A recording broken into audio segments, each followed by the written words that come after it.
News 9 ആരംഭിക്കുകയാണ്. ആദ്യം തലക്കെട്ടുകൾ.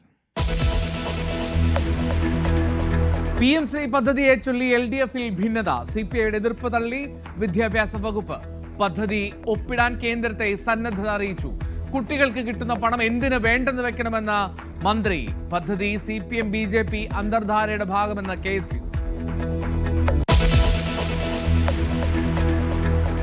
ഓർത്തഡോക്സ് സഭയുടെ സമ്മർദ്ദം തള്ളി കോൺഗ്രസ്. സഭയുടെ തീരുമാനം അനുസരിച്ചല്ല കോൺഗ്രസ് പുനഃസംഘടനയെന്ന KPCC അധ്യക്ഷൻ. എന്റെ ശ്രദ്ധയിൽപ്പെട്ടിട്ടില്ല. സഭയുടെ അടിസ്ഥാനത്തിലല്ല കോൺഗ്രസിലെ കാര്യങ്ങൾ തീരുമാനിക്കുന്നത്. സഭാ നേതൃത്വത്തിന്റെ നിലപാടിനോട് കരുതലോടെ പ്രതികരിക്കാൻ ചാണ്ടി ഉമ്മനും അബിൻ വർക്കിയും. ഹിജാബ് വിലക്കിന് പിന്നാലെ 2 കുട്ടികൾ കൂടി സെന്റ് റീത്താസ് സ്കൂൾ വിടുന്നു. 2ലും 3ലും പഠിക്കുന്ന കുട്ടികളുടെ TC അപേക്ഷ നൽകി മാതാപിതാക്കൾ. ഹിജാബ് വിലക്കുന്ന സ്കൂളുകളുടെ കണക്കെടുത്ത സംസ്ഥ. വർഗീയത പരത്തുന്ന സ്കൂളുകളെ കണ്ടെത്താൻ ശ്രമമെന്ന വിശദീകരണം. അരുംകൊലയിൽ നടുങ്ങി കോട്ടയം അയർക്കുന്നം. ഭാര്യയെ കൊന്ന് കുഴിച്ചുമൂടിയ പശ്ചിമ ബംഗാൾ സ്വദേശി പിടിയിൽ. മൃതദേഹം കണ്ടെടുത്തത് നിർമ്മാണത്തിലിരുന്ന വീടിന് സമീപത്ത് നിന്ന്. നെയ്യാറ്റിൻകരയിലെ വീട്ടമ്മയുടെ ആത്മഹത്യയിൽ നടപടി. ആരോപണ വിധേയനായ കൗൺസിലറെ സസ്പെൻഡ് ചെയ്ത് കോൺഗ്രസ്.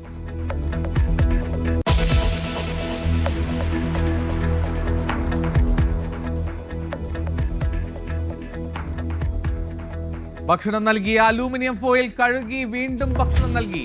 ഞെട്ടിപ്പിക്കുന്ന ദൃശ്യങ്ങൾ ജോഗ്ബാനി അമൃത് ഭാരത് എക്സ്പ്രസിൽ. 2 IRCTC ജീവനക്കാർക്ക് സസ്പെൻഷൻ.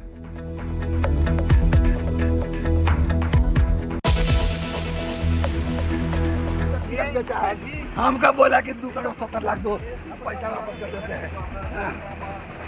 बाप रे बाप, हम बर्बाद हो गए। 2 का बेटा बेटी हमारा शादी करने वाला, हम शादी नहीं की, ना इलेक्शन लड़ेंगे, शादी करेंगे। लालू यादव बोले कि तुम बहुआ तो फिर इलेक्शन लड़ेंगे। ബീഹാറിൽ ലാലു പ്രസാദ് യാദവിന്റെ വസതിക്ക് മുന്നിൽ നാടകീയ രംഗങ്ങൾ. പണം നൽകാത്തതിനാൽ സീറ്റ് നിഷേധിച്ചുവെന്ന് ആരോപിച്ച് മുതിർന്ന നേതാവ്. സീറ്റിനായി 2,70,00,000 രൂപ ആവശ്യപ്പെട്ടുവെന്ന ആരോപണം.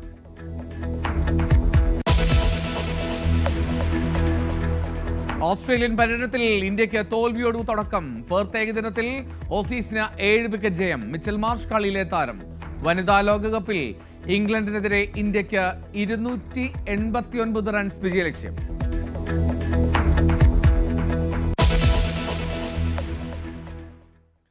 PMC പദ്ധതിയോട് ചേർന്ന് സംസ്ഥാന സർക്കാർ.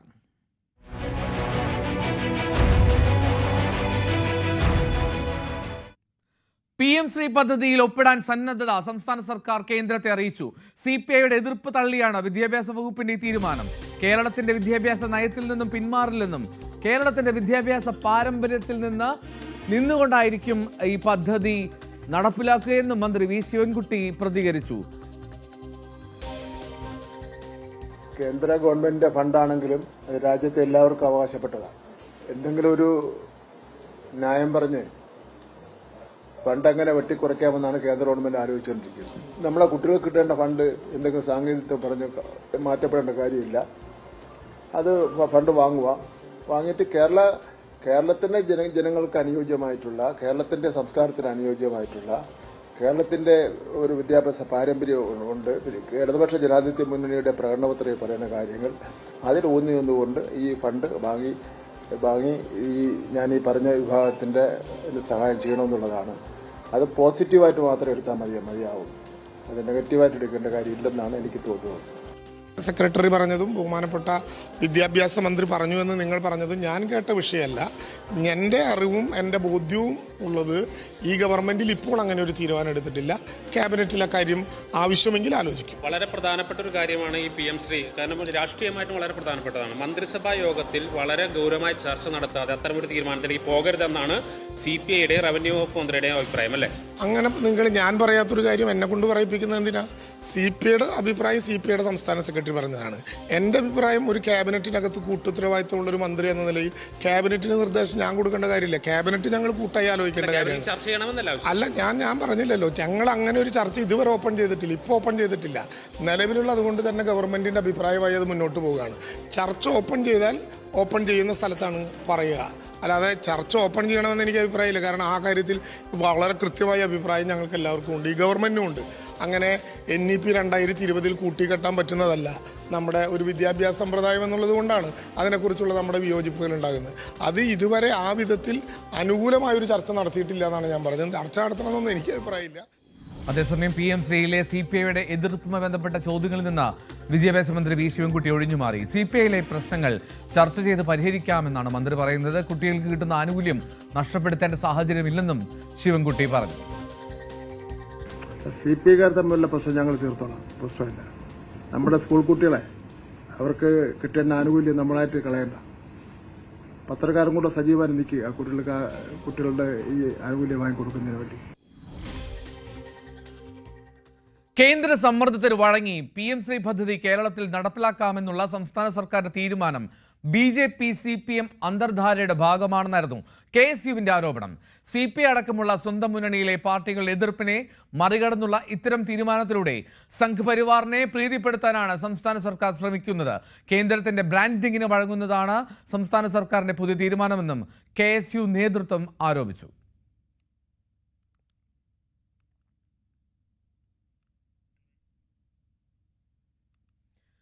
നെയ്യാറ്റിൻകരയിൽ ജീവനൊടുക്കിയ വീട്ടമ്മയുടെ ആത്മഹത്യാക്കുറിപ്പ് പുറത്ത്. വായ്പ നൽകണമെങ്കിൽ തനിക്ക് വഴങ്ങണമെന്ന് പറഞ്ഞെന്നും രേഖകളുമായി വായ്പയ്ക്ക് ചെന്നപ്പോൾ കോൺഗ്രസ് നേതാവ് ജോസ് ഫ്രാങ്ക്ലിൻ കടന്നുപിടിച്ചെന്നും കുറിപ്പിൽ പറയുന്നു. മരണശേഷം കത്ത് ജോസിനെ കാണിച്ച് കടം വീട്ടാനുള്ള 50 ലക്ഷം രൂപ നഷ്ടപരിഹാരമായി ആവശ്യപ്പെട്ട് ഭീഷണിപ്പെടുത്തണമെന്നും മകൻ എഴുതിയ കത്തിൽ അവർ വ്യക്തമാക്കുന്നു. നെയ്യാറ്റിൻകരയിൽ വീട്ടമ്മ ആത്മഹത്യ ചെയ്ത സംഭവത്തിൽ ആരോപണ വിധേയനായ ജോസ് ഫ്രാങ്ക്ലിന് കോടതി ജാമ്യം അനുവദിച്ചതിന് പിന്നാലെയാണ് കേസിനാസ്പദമായ ആത്മഹത്യാക്കുറിപ്പ് പുറത്തുവരുന്നത്. കടുത്ത സാമ്പത്തിക ബാധ്യത നേരിട്ടിരുന്ന വീട്ടമ്മയെ വായ്പ തരപ്പെടുത്തി കൊടുക്കാമെന്ന് പറഞ്ഞാണ് ഫ്രാങ്ക്ലിൻ തന്റെ ഓഫീസിലേക്ക് വിളിപ്പിച്ചതെന്ന് കത്തിൽ പറയുന്നു. തുടർന്ന് യുവതിയെ കടന്നുപിടിക്കുകയും സ്വകാര്യ ഭാഗങ്ങളിൽ സ്പർശിക്കുകയും ആരോപണ വിധേയന്റെ സ്വകാര്യ ഭാഗത്ത് കൈ പിടിച്ചു വച്ചെന്നും കത്തിലുണ്ട്. വായ്പ നൽകണമെങ്കിൽ തനിക്ക് വഴങ്ങണമെന്നതായിരുന്നു ആവശ്യം. വിളിക്കുമ്പോഴെല്ലാം ചെല്ലണമെന്നും ആഴ്ചയിലൊരിക്കൽ എവിടെയെങ്കിലും വെച്ച് കാണണമെന്നും ഫ്രാങ്ക്ലിൻ ആവശ്യപ്പെട്ടതായും കത്തിൽ പറയുന്നു. എന്നാൽ ലോണിന്റെ കാര്യമായതുകൊണ്ട് തനിക്കൊന്നും മറുത്തു പറയാനായില്ലെന്നാണ് വെളിപ്പെടുത്തൽ. ഇങ്ങനെ വൃത്തികെട്ട് ജീവിക്കാനാകില്ലെന്ന് കത്തിൽ എഴുതി വെച്ചാണ് യുവതി ജീവനൊടുക്കിയത്. ഒപ്പം മരണശേഷം കത്ത് ജോസിനെ കാണിച്ച് കടം വീട്ടാനുള്ള 50 ലക്ഷം രൂപ നഷ്ടപരിഹാരമായി ആവശ്യപ്പെട്ട് ഭീഷണിപ്പെടുത്തണമെന്നും മകൻ എഴുതിയ കത്തിൽ അവർ വ്യക്തമാക്കുന്നുണ്ട്. കടം വീട്ടാനുള്ളവരുടെ പണത്തിന്റെ കണക്കും എഴുതി വെച്ചാണ് വീട്ടമ്മ ആത്മഹത്യാക്കുറിപ്പ് അവസാനിപ്പിക്കുന്നത്. തദ്ദേശ തെരഞ്ഞെടുപ്പ് അടുത്തിരിക്കെ DCC നേതാവും നെയ്യാറ്റിൻകര കൗൺസിലറുമായ ജോസ് ഫ്രാങ്ക്ലിനെതിരെ പുറത്തുവന്ന കത്തിൽ പ്രതിഷേധം കടുപ്പിക്കാനാണ് CPM-ഉം BJP-യും ലക്ഷ്യമിടുന്നത്. ന്യൂസ് 18 തിരുവനന്തപുരം.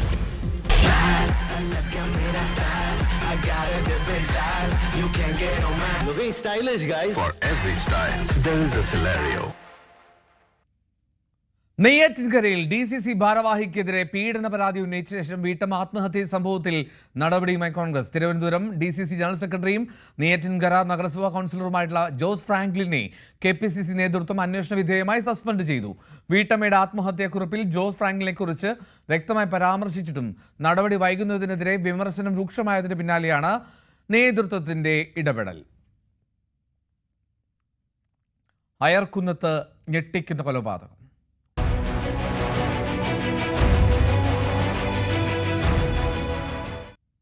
കോട്ടയം അയർക്കുന്നത്ത് സംശയത്തെ തുടർന്ന് ഇതര സംസ്ഥാന തൊഴിലാളി ഭാര്യയെ കൊന്നു കുഴിച്ചുമൂടി. പശ്ചിമബംഗാൾ സ്വദേശി അൽപ്പനയാണ് കൊല്ലപ്പെട്ടത്. ഭർത്താവ് സോണിയെ പോലീസ് അറസ്റ്റ് ചെയ്തു. നിർമ്മാണത്തിലിരുന്ന വീടിന് സമീപത്ത് നിന്ന് മൃതദേഹം കണ്ടെടുക്കുകയും ചെയ്തു.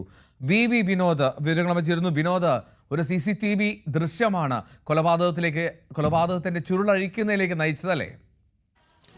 എൽദോ, ഇത് ഭാര്യയ്ക്ക് മേലുള്ള സംശയം, മറ്റൊരാളുമായി അടുപ്പമുണ്ടെന്നൊരു സംശയത്തെ തുടർന്നാണ് കൊലപാതകം നടത്തിയെന്നാണ് പോലീസിന് പ്രതി മൊഴി നൽകിയിട്ടുള്ളത്. സോണി 14-ാം തീയതിയാണ് ആദ്യം പോലീസ് സ്റ്റേഷനിലെത്തുന്നത്. ഭാര്യയെ കാണാനില്ല എന്ന കാര്യം പോലീസുകാരെ അറിയിക്കുന്നു. തുടർന്ന് 16-ന് രേഖാമൂലം പരാതി നൽകുന്നു.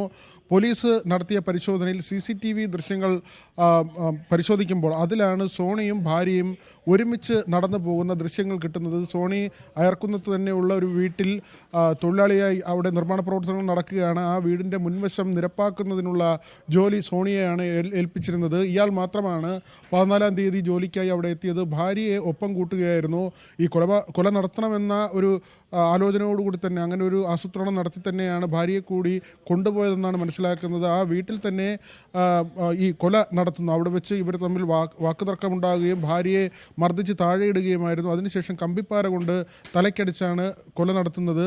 ഈ കൊല നടത്താൻ ഇയാൾ ഈ ഒരു സ്ഥലം തീരുമാനിച്ചതിന് പിന്നിലും ചില പ്രത്യേകതകളുണ്ട്. ആ പരിസരത്ത് കൂടുതൽ ആൾതാമസമില്ല. തൊട്ടടുത്തൊക്കെ ആളൊഴിഞ്ഞ പറമ്പും ആൾവാസമില്ലാത്ത പ്രദേശവും ഒക്കെയാണ്. നിലവിളി ശബ്ദം പോലും ഉണ്ടായാൽ അത് ആരും കേൾക്കാനുള്ള സാധ്യതയില്ല. അതുകൊണ്ട് തന്നെ വളരെ മുൻപ് തന്നെ ഇങ്ങനെ ഒരു കൊലപാതകം നടത്തണമെന്നും അതിനുള്ളൊരു സാഹചര്യം ഒത്തുവന്നപ്പോൾ ആ കൃത്യം നടത്തിയെന്നുമാണ് പോലീസ് കണക്കാക്കുന്നത്. CCTV ദൃശ്യങ്ങൾ പരിശോധിക്കുമ്പോൾ 14-ാം തീയതി രാവിലെ ഇവർ രണ്ടുപേരും ഒരുമിച്ച് പോവുകയും എന്നാൽ തിരികെ വരുമ്പോൾ അൽപ്പന ഉണ്ടായിരുന്നതുമില്ല. തുടർന്ന് ഇയാൾ പശ്ചിമ ബംഗാളിലേക്ക് കടക്കാനുള്ള ശ്രമം നടത്തുന്നതിനിടെയാണ് പോലീസ് പിടികൂടിയത്. എൽദോ റൈറ്റ്. എന്തായാലും മുങ്ങാനുള്ള ശ്രമത്തിലായിരുന്നു അയാൾ. പക്ഷേ നിർണായകമായിട്ടുള്ള ഇടപെടൽ പോലീസിന്റെ ഭാഗത്തുനിന്നുണ്ടായി. കൃത്യമായ CCTV ദൃശ്യം അത് സൂചനയാവുകയും ചെയ്തു. വിനോദാണ് വിവരങ്ങൾ നൽകിയത്. എറണാകുളം കടവന്ത്ര രാജീവ് ഗാന്ധി ഇൻഡോർ സ്റ്റേഡിയത്തിൽ തോക്കുമായെത്തിയ യുവാവ് പിടിയിലായി. DYFI നേതാവ് വിദ്യാധരൻ കൊലക്കേസിലെ സാക്ഷിയായ ഉദയംപേരൂർ സ്വദേശി അജീഷാണ് നിരീശ്വരവാദ കൂട്ടായ്മ സംഘടിപ്പിച്ച പരിപാടിയിൽ തോക്കുമായെത്തിയത്. പ്രതികളിൽ നിന്ന് വധഭീഷണിയുള്ളതിനാൽ ലൈസൻസ് ഉള്ള തോക്കുമായിട്ടാണ് ഇയാൾ സ്ഥിരമായി സഞ്ചരിച്ചിരുന്നത്. പോലീസിന് അദ്ദേഹം അങ്ങനെ മൊഴി നൽകുകയും ചെയ്തു. ഇതേ തുടർന്ന് പോലീസ് അജീഷിനെ വിട്ടയച്ചു. തസ്ലീമ നസ്രിൻ ഉൾപ്പെടെയുള്ളവർ പങ്കെടുക്കേണ്ട പരിപാടിയിൽ അജീഷ് തോക്കുമായി എത്തിയതാണ് ആദ്യം പരിഭ്രാന്തി സൃഷ്ടിച്ചത്. സുരക്ഷാ പരിശോധനയ്ക്കിടയിലാണ് അജീഷിന്റെ പക്കൽ തോക്ക് കണ്ടെത്തിയത്. ഇഷ്യൂ എന്തായിരുന്നു വെച്ചാല് ഒരാൾ ഗൺ ഉപയോഗിച്ച് അകത്തേക്ക് കയറി. അത് നമ്മൾ ഐഡന്റിഫൈ ചെയ്തിരുന്നു. അപ്പൊ തന്നെ പോലീസിന് ഇൻഫോം ചെയ്തു. പോലീസ് അത് CCTV പരിശോധിച്ച ആളെ പോലീസ് കസ്റ്റഡിയിൽ എടുത്തിട്ടുണ്ട്. അതിനുശേഷം അയാളെ കസ്റ്റഡിയിലായതിനു ശേഷം പോലീസ് മൊത്തം ഒന്ന് ബോംബ് സ്ക്വാഡിനെ വെച്ച് പരിശോധിക്കണം എന്ന് ആവശ്യപ്പെട്ടത് പ്രകാരം ഞങ്ങളത് എല്ലാവരും പുറത്തേക്കാക്കി. നിലവിൽ ഈ ഗണ്ണുമായിട്ട് അകത്ത് കയറിയ ആള് പോലീസിന്റെ കസ്റ്റഡിയിലുണ്ട്. മുൻകൂട്ടി രജിസ്ട്രേഷൻ ഉണ്ടായിരുന്നു, സ്പോട്ടിലും രജിസ്ട്രേഷൻ ഉണ്ടായിരുന്നു. പക്ഷെ പുള്ളി രജിസ്റ്റർ ഒക്കെ ചെയ്തിട്ടാണ് കയറിയിട്ടുള്ളത്. പിന്നെ ടാഗൊക്കെ ഇട്ടിട്ടാണ് കയറിയിട്ടുള്ളത്. അത് നമ്മളെ സെക്യൂരിറ്റി ചെക്കപ്പ് ഓൾറെഡി ഉണ്ടായിരുന്നു. ദേഹപരിശോധന ഒക്കെ നടത്തിയിരുന്നു. അപ്പൊ ആ സമയത്ത് ഇത് ഐഡന്റിഫൈ ചെയ്തിരുന്നു. പുള്ളി ലൈസൻസ് ഉള്ളതാന്ന് പറഞ്ഞ് പെട്ടെന്ന് അകത്തേക്ക് കയറുകയാണ് ചെയ്തത്. ഉടൻ തന്നെ പോലീസ് അജീഷിനെ കസ്റ്റഡിയിലെടുത്തു. വിശദമായ ചോദ്യം ചെയ്യലിലാണ് വിദ്യാധരൻ കൊലക്കേസിലെ സാക്ഷിയാണ് അജീഷ് എന്ന പോലീസിന് മനസ്സിലായത്. പരിപാടിക്കെത്തിയതാണെന്നും ജീവന് ഭീഷണിയുള്ളതിനാലാണ് തോക്ക് സൂക്ഷിച്ചതെന്നും ഇയാൾ പറഞ്ഞു. തോക്കിന് ലൈസൻസ് ഉണ്ടെന്ന് പോലീസ് സ്ഥിരീകരിച്ചു. പരിപാടി അല്പസമയം നിർത്തിവെച്ചുവെങ്കിലും പരിശോധനകൾക്ക് ശേഷം പുനരാരംഭിച്ചു. DYFI നേതാവായിരുന്ന വിദ്യാധരനെ 2003 സെപ്റ്റംബർ 13 തട്ടിക്കൊണ്ടുപോയി മർദ്ദിച്ച് കൊലപ്പെടുത്തിയ കേസിലെ പ്രധാന സാക്ഷികളാണ് അജീഷും പിതാവും. കഞ്ചാവ് സംഘത്തിനെതിരെ പ്രതികരിച്ചതാണ് വിദ്യാധരന്റെ കൊലയിലേക്ക് നയിച്ചത്. പ്രതികളെക്കുറിച്ച് സൂചനകളൊന്നും ലഭിക്കാതിരുന്ന സമയത്താണ് തന്റെ കാസറ്റ് കടയിൽ ഒരു കല്യാണത്തിന്റെ വീഡിയോ കാസറ്റ് ലഭിച്ചത്. അതിൽ പ്രതി ഭക്ഷണം കഴിക്കുന്നത് അജീഷിന്റെ ശ്രദ്ധയിൽപ്പെട്ടു. ആ ദൃശ്യങ്ങൾ പോലീസിനും മാധ്യമങ്ങൾക്കും നൽകി. ഇതേ തുടർന്നാണ് വിദ്യാധരൻ വധക്കേസിലെ പ്രതി അറസ്റ്റിലായത്. സാക്ഷി പറഞ്ഞതിന് അജീഷിനെ അതിക്രൂരമായി ആക്രമിച്ചിരുന്നു. 41 വെട്ടേറ്റ അജീഷിന്റെ അതിജീവനതാണ്. വിദ്യാധരനായിരുന്നു അജീഷിനെ ആക്രമിച്ച കേസിലെയും പ്രതി. ന്യൂസ് 18 കൊച്ചി.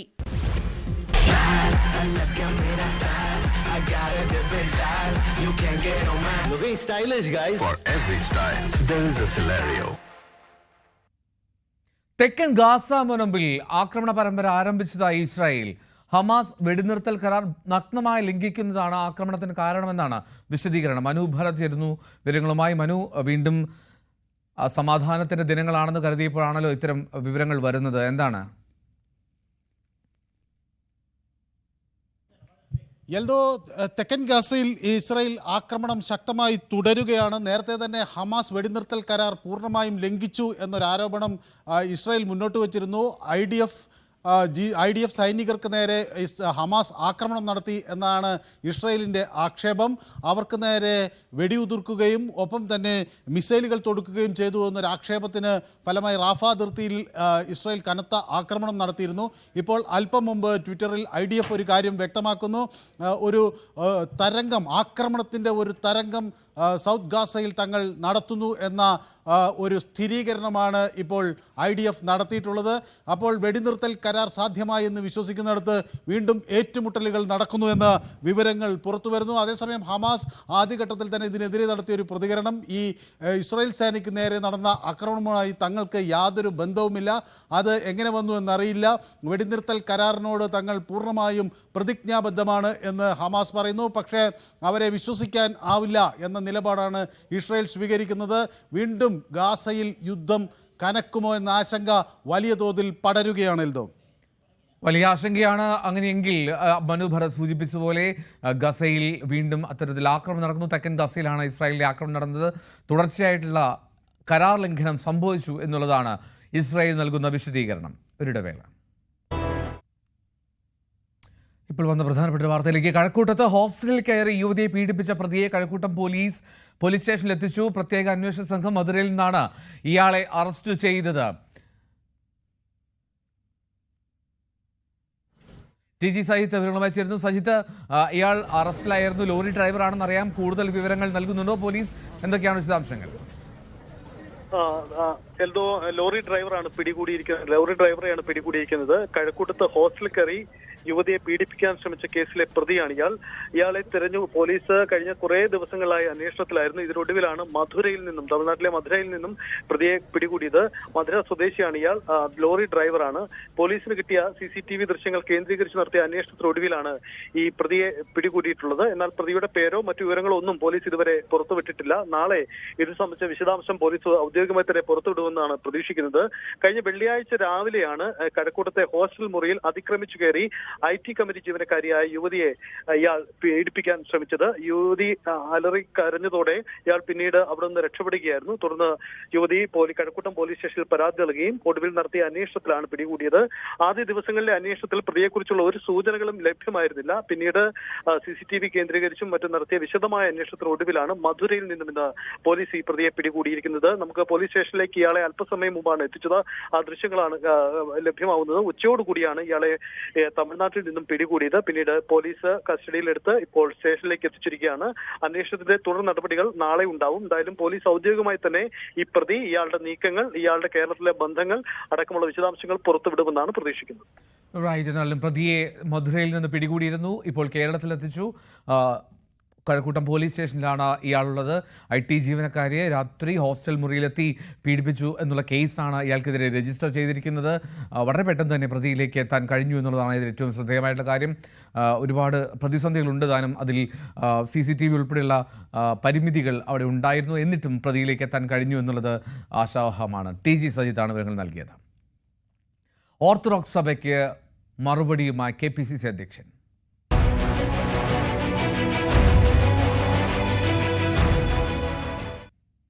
KPCC പുനഃസംഘടനയിൽ തഴയപ്പെട്ട ചാണ്ടിയുമ്മനും അബിൻ വർക്കിക്കും വേണ്ടിയുള്ള ഓർത്തഡോക്സ് സഭയുടെ സമ്മർദ്ദം അത് തള്ളുകയാണ് കോൺഗ്രസ് നേതൃത്വം. സഭയുടെ തീരുമാനം അനുസരിച്ചല്ല കോൺഗ്രസിന്റെ പുനഃസംഘടന നടക്കുക എന്നാണ് KPCC അധ്യക്ഷൻ സണ്ണി ജോസഫിന്റെ പ്രതികരണം.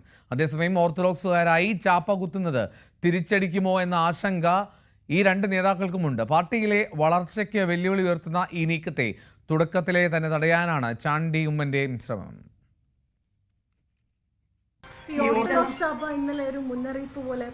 എന്റെ ശ്രദ്ധയിൽപ്പെട്ടിട്ടില്ല. സഭയുടെ അടിസ്ഥാനത്തിലല്ല കോൺഗ്രസിലെ കാര്യങ്ങൾ തീരുമാനിക്കുന്നത്. ഞാൻ പറഞ്ഞു ഒക്കെ മക്കള് തന്നെ, അതിന് സംശയമൊന്നുമില്ല. ഈ സാമുദായിക കാര്യങ്ങളൊക്കെ കണക്കിലെടുക്കാറുണ്ടോ ഭാരവാഹി? എല്ലാ കാര്യങ്ങളും കണക്കിലെടുക്കാറുണ്ട്. കോൺഗ്രസ് എല്ലാ കാര്യങ്ങളും കണക്കിലെടുക്കാറുണ്ട്.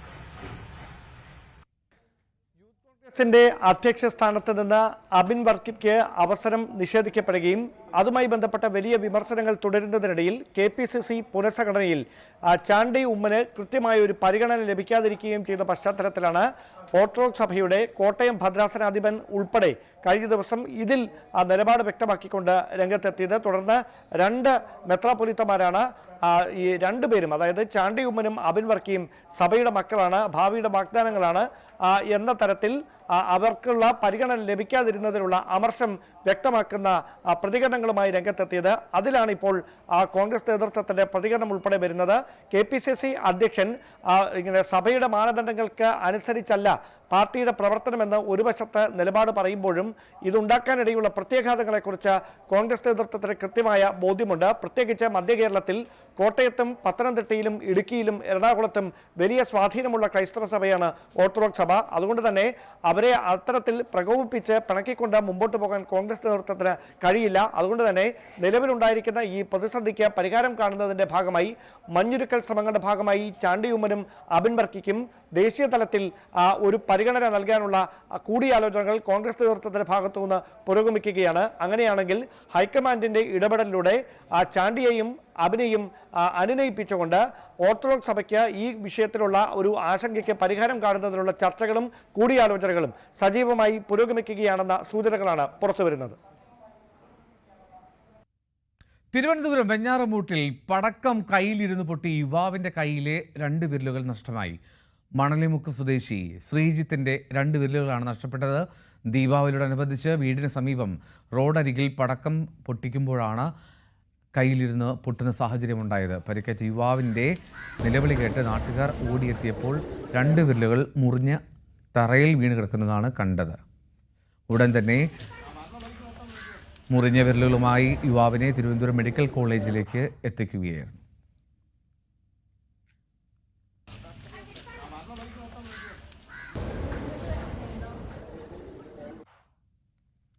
ആഘോഷത്തിൻ്റെ ദിവസങ്ങളാണ്. സൂക്ഷിച്ച് ആഘോഷിക്കുക, കരുതലോടുകൂടി ആഘോഷിക്കുക. ന്യൂസ്@9 പൂർണ്ണമാകും. നമസ്കാരം.